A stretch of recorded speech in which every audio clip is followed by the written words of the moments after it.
అందుకే ఎక్కడా కూడా రాజీ పడల. 2,73,000 కోట్లు బటన్ నొక్కగలిగాడు మీ జగన్.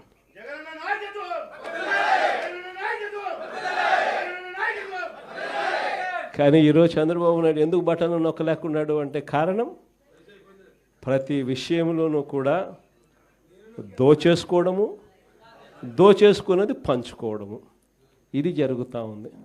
రాష్ట్రానికి రావాల్సిన ఆదాయాలు కూడా ఫస్ట్ టైం తగ్గుముఖం. దేశం మొత్తం 11%, దేశం మొత్తం 13% ఆదాయాలు, దేశం మొత్తం ఆదాయాలు పెరిగితే మన రాష్ట్రంలో ఆదాయాలు కేవలం 3% పెరిగాయి. ఎందుకు మన రాష్ట్రంలో ఆదాయాలు పెరగడం లేదంటే కారణం రాష్ట్రానికి రావాల్సిన ఆదాయాలు రాష్ట్ర ఖజానాకి రావడంలా. రాష్ట్రానికి రావాల్సిన ఆదాయాలు తెలుగుదేశం పార్టీకి సంబంధించిన గజ దొంగల ముఠా జోబులు లేకపోతూ ఉంది కాబట్టి రాష్ట్రానికి సంబంధించిన ఆదాయాలు తగ్గుతూ ఉన్నాయి. ప్రతి అడుగులోనూ ఇదే కనిపిస్తూ ఉంది.